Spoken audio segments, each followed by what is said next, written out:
What comes up for you when I say the phrase data analysis? If you're like me, you might experience the classic fight, flight, or freeze response. Thank goodness we have an expert in the house who can help us demystify this, for lack of a better word, data. Chris Smith is an academic data analyst in the international education field.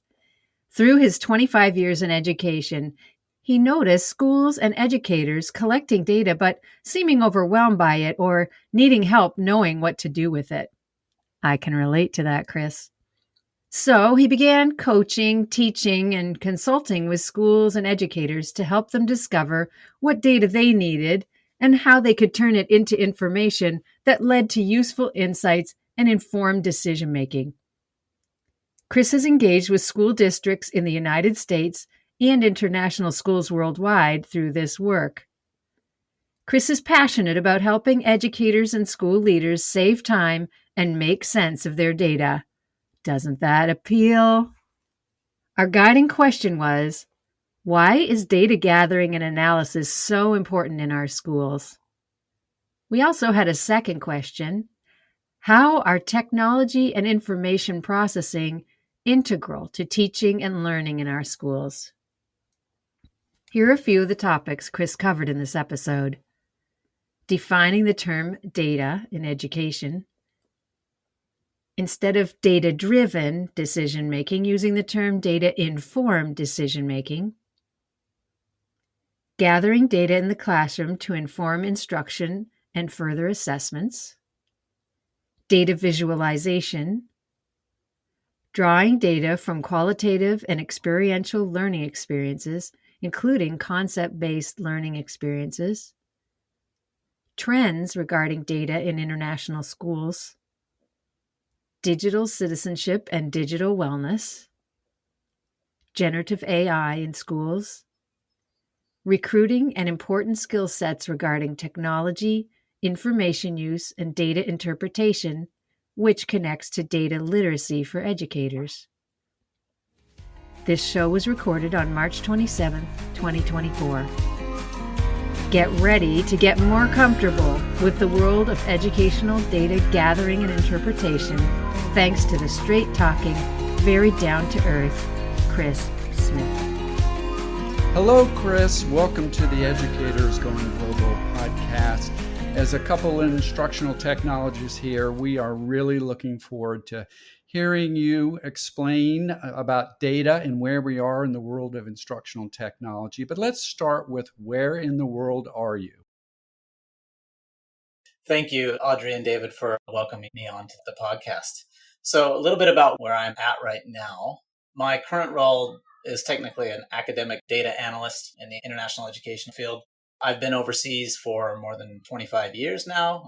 I started off in the States, graduated, went straight overseas to Japan, spent 16 years in Japan at different schools. And then from there, I moved to Singapore, and I've been at Singapore American School for the last 10 years. I was a classroom teacher for 17 years in the elementary classroom, and then moved into the ed tech role, ed tech coaching. And over the last 5 years or so, I've kind of carved out a niche with the tech skills and my data analysis background, and that's kind of brought me to where I am today. So that's an interesting mixture of ed tech coaching and working with data. And from reading your bio, the idea that you're working with leaders in the school, but also with teachers as well. And I've got to tell a quick data story. So I was in the instructional technology program at the University of Virginia in 1999. And there was an older fellow who had retired from IBM, and he was going to get his doctorate. And I asked him, coming from the business world and technology world, what's next? What are we looking for on the horizon? And he said, data. It's going to all be about data and data mining and analysis. So that's a great lead in, I think, to what we're going to cover today. Yeah, I totally agree. It seems to be what is kind of driving a lot of what we're doing, especially in the international schools. It's coming up more and more frequently. Chris, one of the things we ask our guests to share is a going global story. Do you have one for us? Sure. So I can talk a little bit about this role that I'm in with data. It's a pretty niche role. And I've been fortunate to be able to be in a school that allows me to do this work. And while I was doing this work, I felt really alone. I felt very siloed.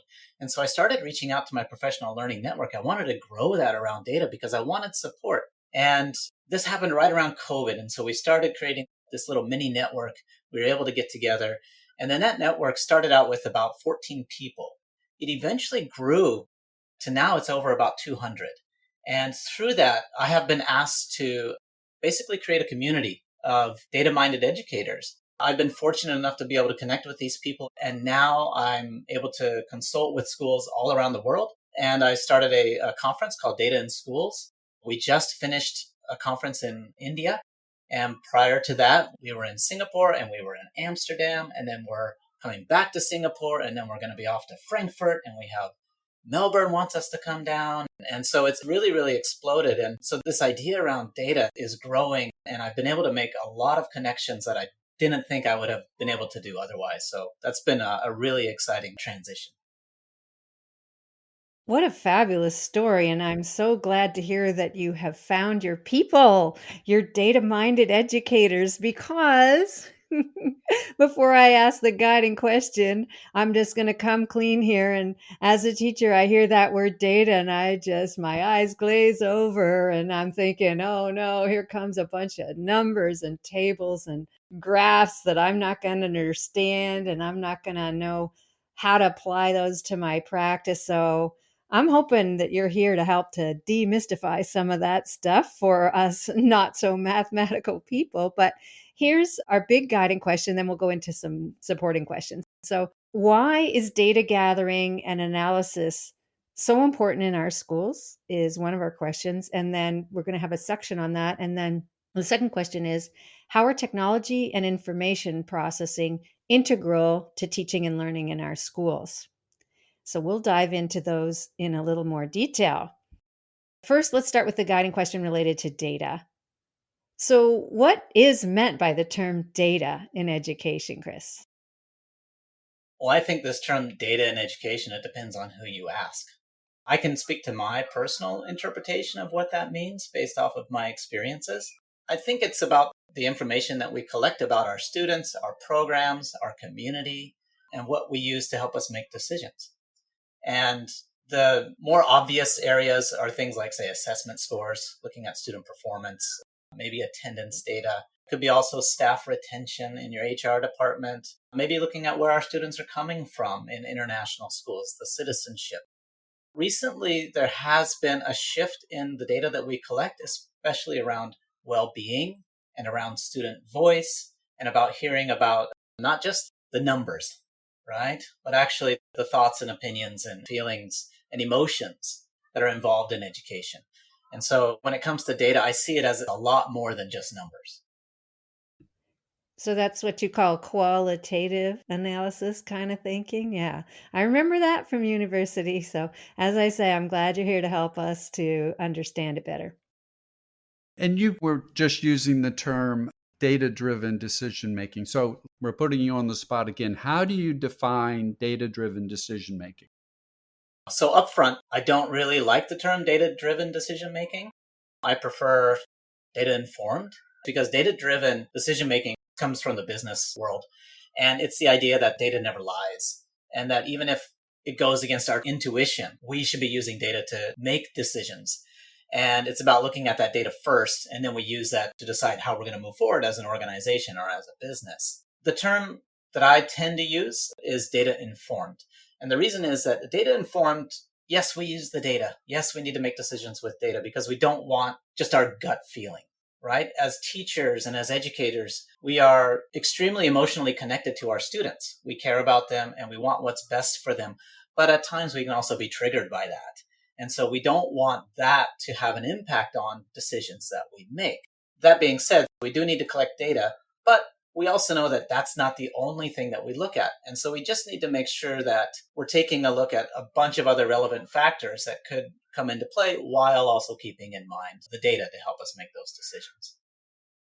I like that I'm connecting in a couple of ways. It's making a little sense to me and I can't remember the name of the movie. Maybe you can help me out with Billy Bean, and he's the manager of a baseball team.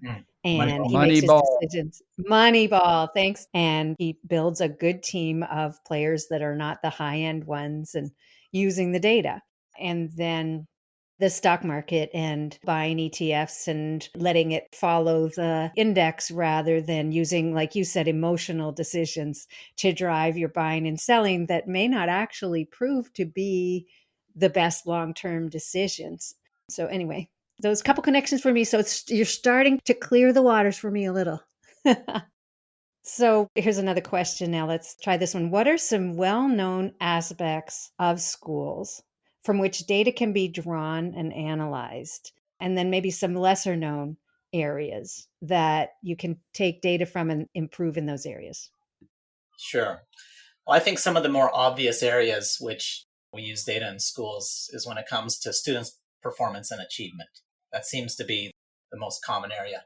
So looking at assessment scores is fairly intuitive for educators. We're used to that. Additionally, if you were looking at North American schools, there seems to be an increase in the concern about attendance and engagement. That seems to be a trend. However, for the international schools, there seems to be a trend around enrollment data, getting balance, getting the right types of kids into the school that matches that international school and the culture of the school. And so oftentimes I work with admissions teams around how do we make sense of the applications that are coming in and make sure that we have balanced classrooms. And what does that mean to have a balanced classroom? And so that's the type of data that is pretty common, I would say. That being said, recently, as I mentioned earlier, this is stemming from the Data in Schools conference that we recently held at the American Embassy School in Delhi. And at the school, I had a wonderful friend and colleague, Matthew Savage from the Mona Lisa Effect, came and was a keynote speaker for us. And he's all about student well-being and using warm data and street data and these types of things. But his big push is around well-being and making sure that students are known and that they're heard. And we've seen an increase in that, in collecting that type of data that's not so clean and easy like a percentage.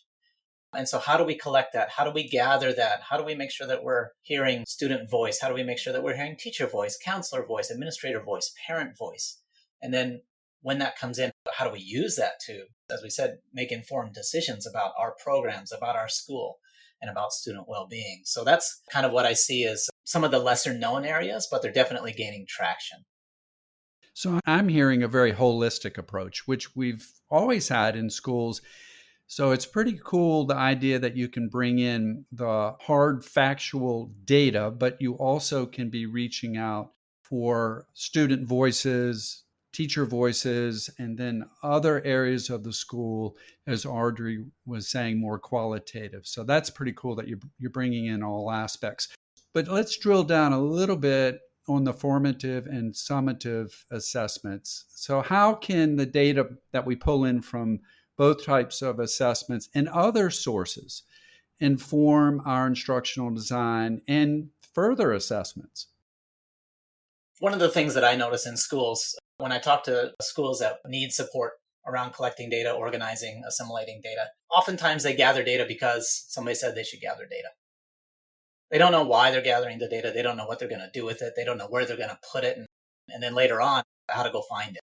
And so it's kind of all over the place. This seems to be a trend. And I don't think it's intentional. I think it's just not understanding what to do with it from the start, right? Not asking the right questions. So if we look at assessment data, teachers and administrators should have a reason to collect it, right? We want to see how students are doing. We want to monitor student achievement. We want to monitor student performance. Additionally, we might want to monitor our programs.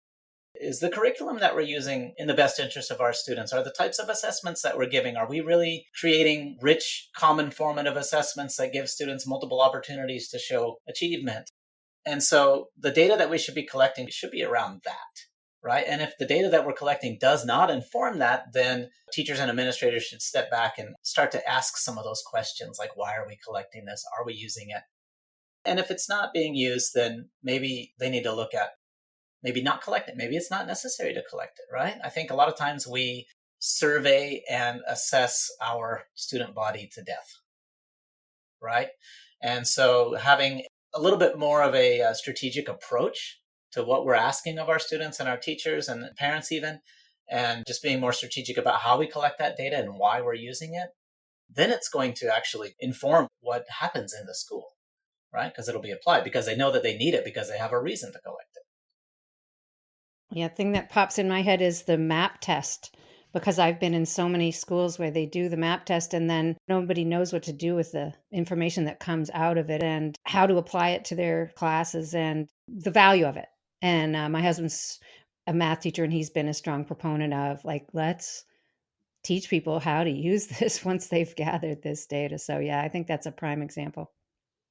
And Chris, let me add, you very much are a systems person, and so are Audrey and myself.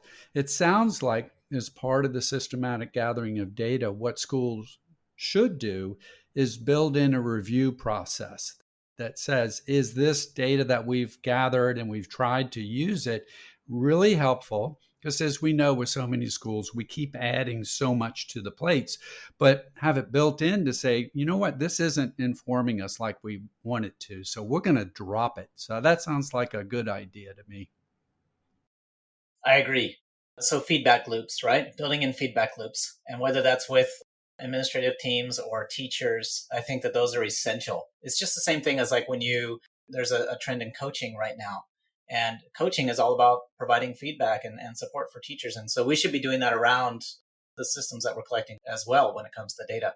Speaking about the map, you brought up, Audrey, the map assessment. Yes, I would say there's a trend around looking at a RIT score and a percentile, and that's about it. And when schools narrow their view of map assessment to only those two data points, there's not a whole lot that can be gathered from that, except for growth over time. One thing that I've been working with another school in Europe on is how to actually dive deeper into the results of the map assessment. And so what we've started to do is map. If you are able to pull the comprehensive data, it's a massive, massive data set that MAP provides. They provide a lot of stuff. And one of the things that they put in there are student goals. And the goals are, depending on the assessment that's taken, they will identify a student in, say, for example, math, the different domains in math, and identify what quintile that student is falling in based on their performance. And so then teachers, if we can grab that much granular information that MAP does provide, that actually informs teachers way better than a RIT score does. And so that's the type of work that I've started to do with schools and with one school in particular. And the teachers have responded very positively to it. So there is data out there that we do have these tools that have it. It's just a matter of knowing where to go get it and then how to visualize it.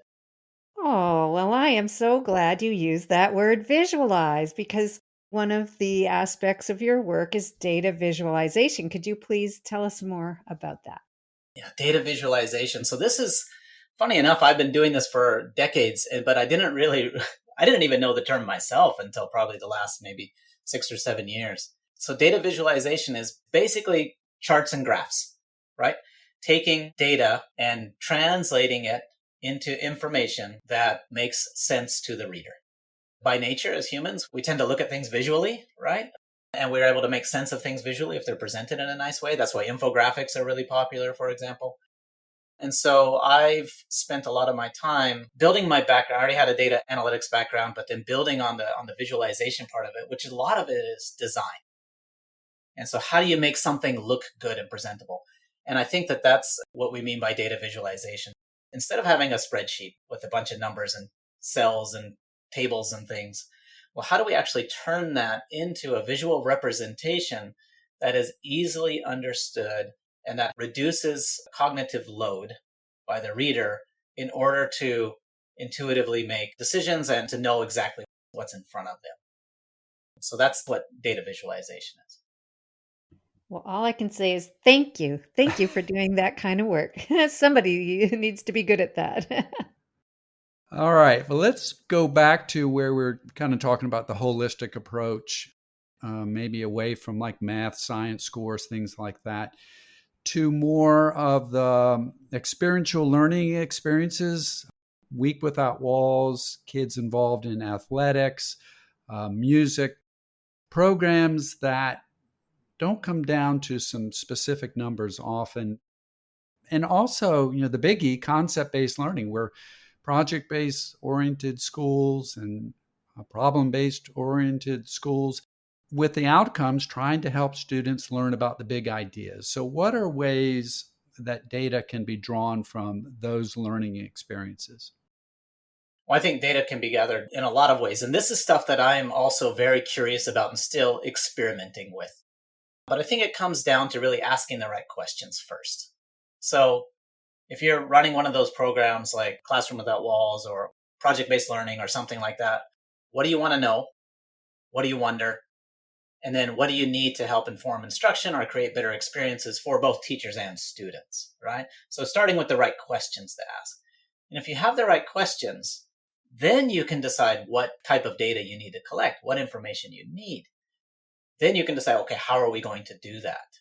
Where are we going to keep that? And then what are we going to do to analyze that afterwards? So it starts with the right questions. One thing maybe to consider is looking around, like for these types of experience, I think student engagement is an important thing, right? Students actively engaged, they like what they're doing, they're interested, they're highly motivated intrinsically. And so how do we collect data around that? A lot of that is going to be things like looking at, well, how much time are students, like looking at time, duration, right? Collecting data around duration. How much time is the teacher standing in front of the class talking? Are they giving just a mini lesson or are they up giving a lecture? How much time are students interacting with each other? How much time are they asking questions? What's that balance look like, right? That measures engagement. And then we could also be looking at ways of collecting student voice feedback, right? I think sometimes we survey just to survey, but if we're not using those surveys to inform what we do, then it's really unfortunate. And I think that happens a lot. People will survey just to survey, but then they don't do anything with the surveys, right? So making sure that we're actually surveying because we have those original why questions. Why are we asking? What are we going to do with it? And then if we can get student voice, I think students, especially like secondary students, high school students, are very, very keen to share their thoughts and opinions on how things are going or what works and what doesn't work. But we need to, as educators, be prepared to listen to their voice. And so I think that is probably going to be the best way to collect that data. This reminds me years ago, whether we call it a movement or a trend, when we started using the term student-centered learning, which was always so obvious. But the whole idea of getting students to help design the instruction to some extent, even assessments, and getting their voice involved. So that really connects, we're just moving to the next iteration of it, but it also connects to the idea of students feeling like they're belonging to the process and lifting up their self-confidence, their engagement, that they are a part of the learning. So I'm a Captain Obvious kind of guy, but this all makes total sense. But sometimes we talk about it, but we don't do it. So I'm appreciating how you are outlining that we can design these processes and we can bring students into that designing and then pulling out the information. Absolutely. I think sometimes as educators, we get wrapped up in what we're doing. And even though we know it's best practice and what we expect from our administrators, like, oh, if they would just ask us our opinions on this and that. But then sometimes we forget to do that with our students. And so if we can remember that they also are kind of in the same boat and we're going to get buy-in from them if we listen to them. And so we need to create opportunities to do that. Right. It makes so much sense, doesn't it? So David mentioned the idea of trends. So I'm wondering what kind of trends you're seeing currently and that you foresee for the next while in international schools regarding data. Well, in international schools in particular, there's definitely an increase in the relevance of using data to inform our schools, inform instruction. And I know that international schools, they do have IT departments. A lot of those tend to be like operational, but we are seeing an increase in what I would like to call kind of that bridge, the bridge between IT and the education, the instructor side of things. And so there is a definite increase in the data analyst or data science roles in schools. And I've been asked by a number of schools around the world for job descriptions. So that tells me that they want to hire somebody that has a similar skill set. So additionally, I've met with a lot of educators that are being asked to do more in-depth data analysis and data visualization for their school because they don't have the FTEs. They don't have the capacity to hire a data scientist. So that work is falling upon middle leaders. So there's definitely an increase in it. And I think that the reason for that is that once school leaders start to see a little bit about the actual power and impact of what good data visualizations can do, then they want more, right? And so that's why that role seems to be increasing. That's a definite trend that I've noticed. Let's shift to our second guiding question, where we're looking at where international schools stand now regarding their use of technology and information and putting them both together regarding teaching and learning. So I think it would help, because we're going to reach out to you, Chris, to kind of paint the picture of where we are now, to share a brief background of where we were. So for me, from my instructional technology program back at the University of Virginia, we were just getting the start on this shift from kind of like the technology coordinator, tech guy, to instructional technologist and what that meant. So when I worked at Hong Kong International School, there was an effort to write technology standards for the entire school. So a committee was formed, and it was made up of instructional technologists, librarians, the director of technology, and administrators. And this group, we put together a framework that combined instructional technology and library services. So I thought that was just a huge step to move us forward, less technology focus, more on information. And we called it Information and Communication Literacies, ICL. And we adapted that term. I think names and titles are so important, from the previously used Information and Communication Technology framework known as ICT. So this new framework, it really did focus less on technology and more on inquiry, information, and just the use of information. And so we came up with 5 literacies that would guide this new approach to skill students to reach our academic standards and benchmarks for the entire school. So very quickly, we moved away from having standards just about teaching technology or information, but it was a fully integrative approach on how these literacies would help our students reach our academic goals. So the literacies were design and presentation, information, media, technology regarding which tool do you choose, visual. We also included digital citizenship. That was also a part of the approach.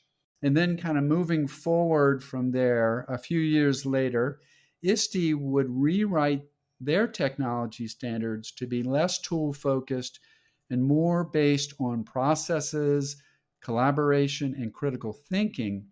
And then they would move on to develop standards for the evolving role of instructional technologists. You might call them educational technologists, moving away from the 20th century technology coordinator role to more of an instructional coaching position that would be focused on pedagogy and curriculum integration support.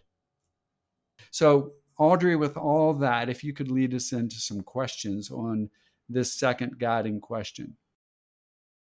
Thank you for teeing that up, David. So let's move on to our second guiding question. This question is on frameworks. So, given this background that David just told us about regarding the evolution of information and technology use in our schools, where are we now with roles and job titles? And let me get into a bit of a sub question. What framework now guides students and teachers' use of technology and information, Chris?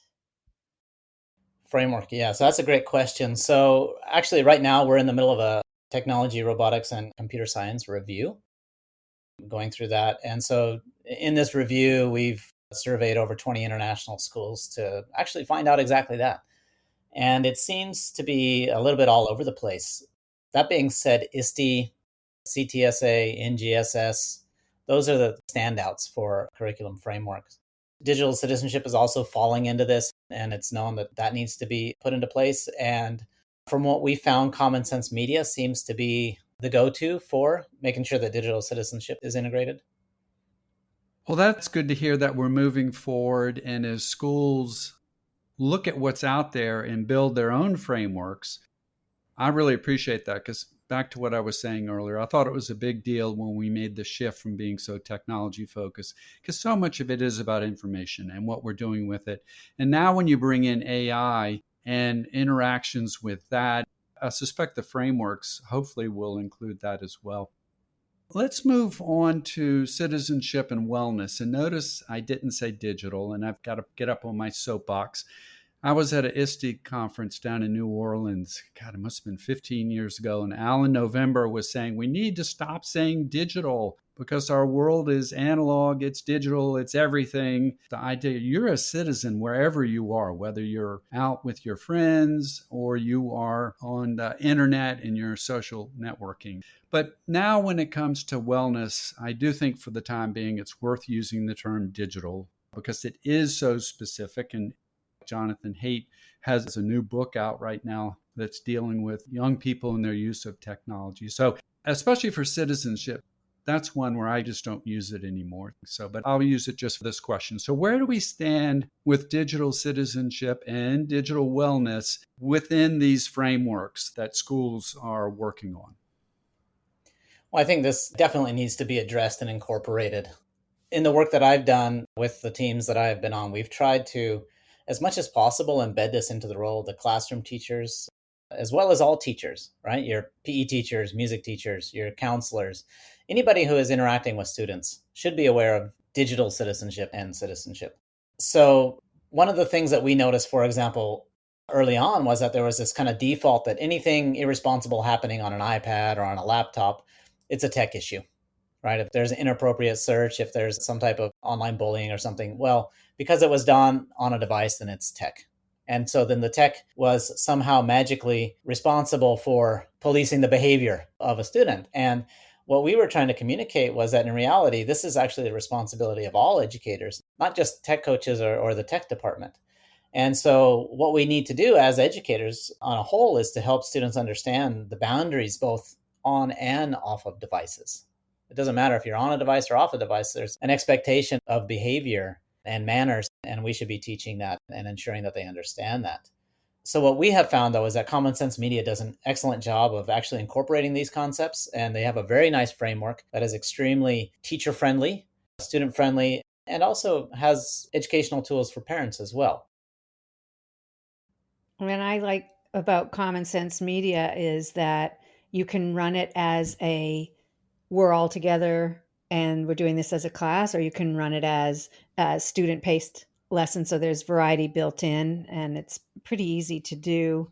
And then also, it's not all just kind of watch this and then answer the questions with multiple choice. There's actual sort of journaling opportunities. And yes, it's a canned program, but it's got some flexibility to it. And there's discussions that you can have and so on. So I agree with you. It's a pretty good tool. So, what are some trends in this field, the field of this framework idea going forward?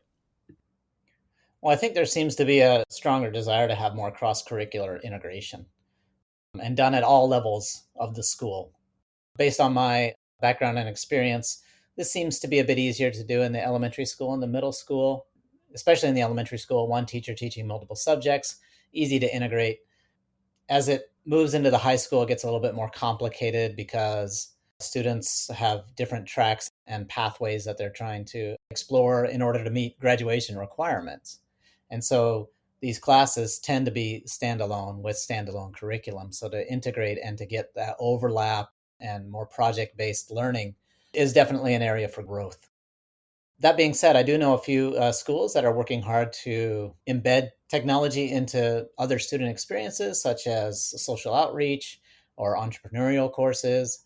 We have a course at Singapore American School. It's called the Quest program, and it is a program that juniors and seniors can enroll in, and it is a year-long course, and it's focused more on entrepreneurial skills.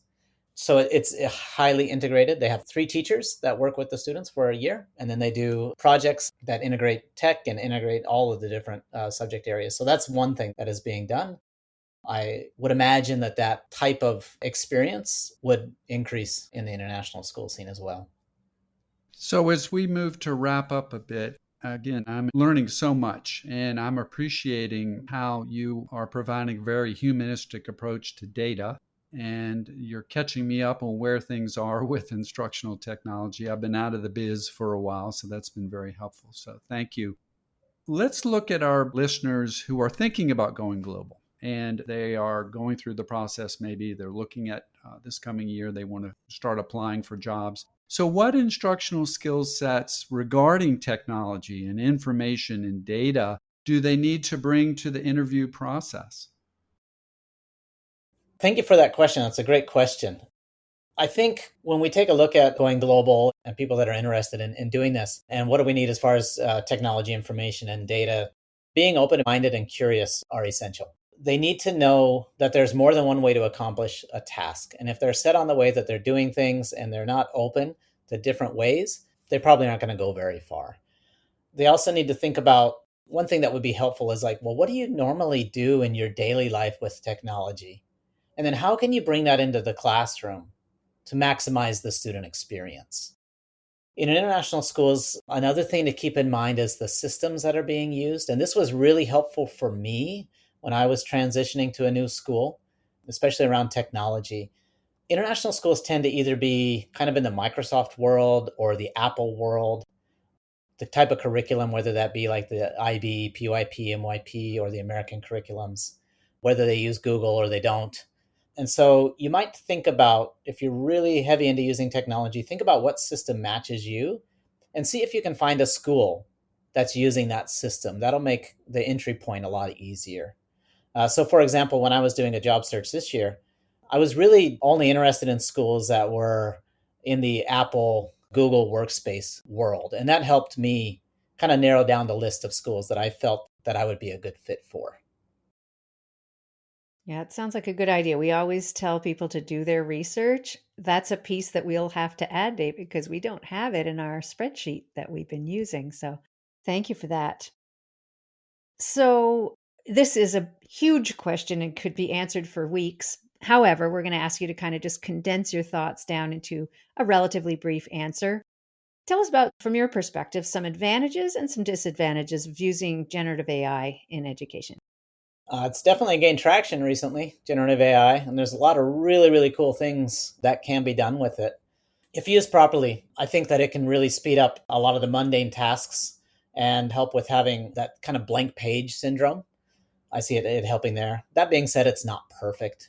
We need to get better at creating good prompts that can help us get to where we need to be. I see that's where the learning is at. Just making sure that whatever system you're using, whether that be Chat GPT or Bard or Gemini or something else, just make sure you look over it carefully. Personally, I prefer to use it as an outline or summary of something that I've already created instead of asking it to create something for me. I think as teachers, we would be wise to find ways to teach students how to better use it and how to critique it. That being said, we also need to provide PD for teachers so that they know how to teach it and that they themselves can use it. Yeah, that PD angle is going to be so important. And I'm seeing several of the consultants out there definitely putting out their offerings, whether you take online classes or you bring them in for several days, weeks, whatever it might be. So that shift is happening. So, Chris, we know you've got other things to do. This has been wonderful. You've brought so much new information to us, and I'm sure our audience. Is there anything else that you would like to speak to? Yeah, thank you very much for the time, and I appreciate having this conversation with you. I love talking about this type of thing, and so I'm always excited to continue conversations. One thing that I would like to kind of bring up that kind of gets overlooked is the importance of data literacy. And well, what does data literacy mean? So data literacy is making information accessible to readers, right? Making good charts and graphs. Let's just put it out there. And I think that when teachers or educators have a spreadsheet and they want to create a chart, they just click on it and ask Google Sheets or ask Excel to create the chart for them. And then they say, okay, yeah, they created for me. It's great. And so we need to make sure not to use the default in our designs. We need to critique our designs and really think about what is the information that we're trying to communicate here, and is this the best way to do it? And so if teachers can find a way to apply some simple data literacy skills, so things such as Gestalt principles or the CARP principles to design, like thinking about how you design a slideshow or how you design a document or something like that, that also applies to charts and graphs. If you do that conscientiously, it can really, really go a long way to when you're presenting the information. And then that also will make the word data be, less scary for educators that aren't very comfortable with it, right? If you can make it accessible to them, they'll be more likely to engage with it, and then it won't be this big scary thing. Perfect. Educators like me. And I just want to thank you so much for already increasing my data literacy and for being someone who has the facility of expression that can help people take something that, as you say, can be a little scary or overwhelming and take it and break it down and present it, especially visually, in a way that people can say, oh, I get it. I can do that. That's not so bad. So thank you so much. Could you please just quickly tell us how our listeners could maybe follow you if they want to learn a bit more about using data to inform their teaching practice? Absolutely. I have a website that is smithvisualizations.com, where you'll find examples of the work that I do, articles that I've written, those types of things. I'm probably most active on LinkedIn under Smith R. Chris. That's my handle. Those would probably be the best places to find me. Perfect. Well, thanks again so much. I know you've got a busy day and you squeezed us in. We super appreciate it. Thanks again. We do. And Chris, to use your term, thanks for being the bridge today for our audience into the world of data. Thank you very much. Thank you for joining us today on Educators Going Global. You can find this podcast on Apple Podcasts, Spotify, YouTube Music, and all the other usual suspects. Please subscribe, like us, and leave a review on Apple and Spotify, and let your teaching friends know about us so we can grow our community. Please reach out at educatorsgoingglobal@gmail.com and join our Facebook group, Educators Going Global, if you have ideas, comments, or wish to share a Going Global story of your own. You can also find us on Instagram at Educators Going Global. Please visit our website as well, www.educatorsgoingglobal.com. All our podcast episodes are on there by topic, along with blog posts, Going Global stories, and our ever-growing resource library. For now, this is Audrey And David. inviting you to travel, Teach. and connect with us.